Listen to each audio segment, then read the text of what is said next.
గౌరవ ముఖ్యమంత్రి గారు ప్రవేశపెట్టిన తీర్మానాన్ని బలపరుస్తూ యువ ఎమ్మెల్యే లాస్య గారి మరణం కంటోన్మెంట్ ప్రజానికానికి యువ నాయకత్వానికి లోటుగా భావిస్తూ ఉన్నాం.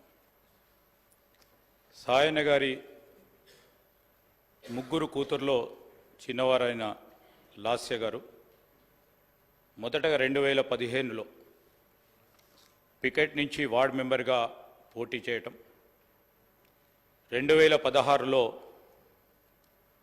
కవాడిగూడ కార్పొరేటర్గా పోటీ చేసి వారి ప్రజా జీవనాన్ని మొదలుపెట్టడం, తదనంతరం అనారోగ్యంతో బాధపడతా ఉన్న సాయన్న గారికి వారి కుటుంబ సభ్యుల ద్వారా కంటోన్మెంట్ ప్రజలకు సేవలు అందించాలని భావించి మరి చాలా చురుకుగా ఆ ప్రాంత ప్రజలకు సేవలు అందించిన వ్యక్తిగా పేరుగాంచారు. ఈరోజు కంటోన్మెంట్ ప్రజలకు సేవలు అందించాలని ఆలోచనలో భాగంగా నందిత గారు మరి సాయన్న గారి వారసులుగా ముందుకు సాగాలని ఆ పార్టీ ఆలోచన చేయడం, సాయన్న గారి అనారోగ్యంతో మరణించడం కంటే 2 సంవత్సరాల కంటే ముందే లాస్య గారి తండ్రి సాయన్న గారి కోరిక మేరకు ప్రజా జీవితంలో ఇంకా వేగంగా మెరుగైన రీతిలో పనిచేయడానికి శాయశక్తుల్లో పనిచేశారు. స్థానికంగా గొప్ప గుర్తింపు కూడా సాధించడం జరిగింది.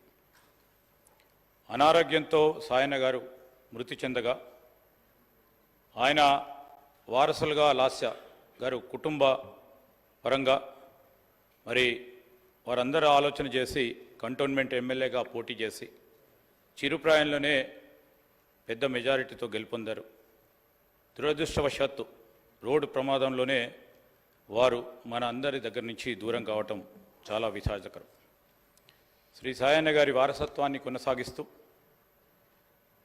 కుమారి లాస్య నందిత గారు కంటోన్మెంట్ ప్రజల మన్ననలను పొందుతున్న తరుణంలో ఆకస్మికంగా మరణించడం వారి కుటుంబానికే కాకుండా కంటోన్మెంట్ నియోజకవర్గ ప్రజలకు కూడా తీరని లోటని, ఈ సందర్భంలో వారి కుటుంబ సభ్యులకి వారి అభిమానులకు మా ప్రగాఢ సానుభూతిని తెలియజేస్తూ సెలవు తీసుకుంటాను.